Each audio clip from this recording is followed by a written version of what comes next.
Bonjour à tous et à toutes, chers adhérents de BHC. Le Haggadah nous dit que la Torah parle par rapport à 4 enfants.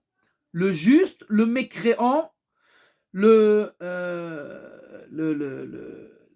tam, celui qui est étonné, et celui qui ne s'est pas posé de questions. Mais la traduction que j'ai dit n'est pas tout à fait exacte, parce que c'est pas le juste et le mécréant, c'est l'intelligent et le mécréant. Echad chacham, echad racha. Et la question est pourquoi on ne dit pas exactement le juste et le mécréant ou l'intelligent et le bête, puisque ce sont les inverses. Comment on est arrivé de l'intelligent au mécréant? On aurait dû dire ou l'intelligent et le bête, ou le juste et le mécréant. J'ai entendu une fois à l'enterrement de mon grand-oncle, Rabbi Shalom Messaz Zatzal, un des rabbinim qui a expliqué que des fois il y a des gens qui sont intelligents, un peu plus qu'il n'en faut. Aoy bechuchem.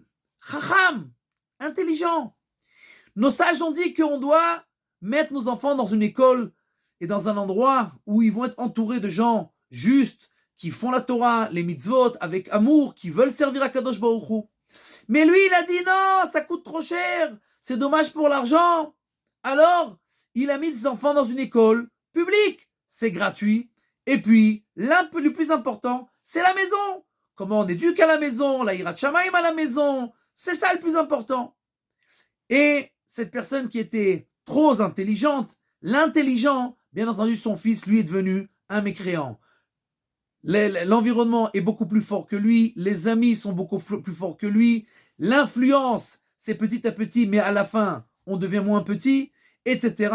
Et à la fin, le père était intelligent, plus qu'intelligent, et le fils est devenu un mécréant. Le petit-fils, étonné. Pourquoi? Parce qu'il ne comprend pas, son père, c'est un mécréant. On va chez grand-père, et grand-père, c'est un tzaddik.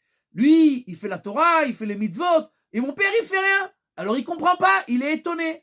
Mais l'arrière-petit-fils, lui, il s'est plus posé de questions. Pourquoi? Son père est un mécréant, son grand-père est un mécréant, il n'y a plus aucun étonnement, tout est compris, il n'y a plus aucune question.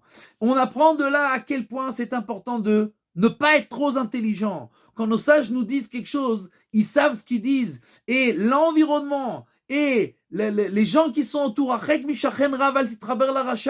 on doit s'éloigner de gens qui peuvent nous influencer en mal. On doit mettre surtout les enfants. Après qu'on ait construit, c'est autre chose. Mais au début, les enfants doivent grandir dans une ambiance où ceux qui sont autour d'eux les influencent à faire le service divin. Sinon, il n'y a aucune chance. Toi, tu seras peut-être la personne la plus intelligente du monde, tu auras fait peut-être quelques économies, mais à la fin du compte, les enfants n'iront pas exactement sur la ligne droite.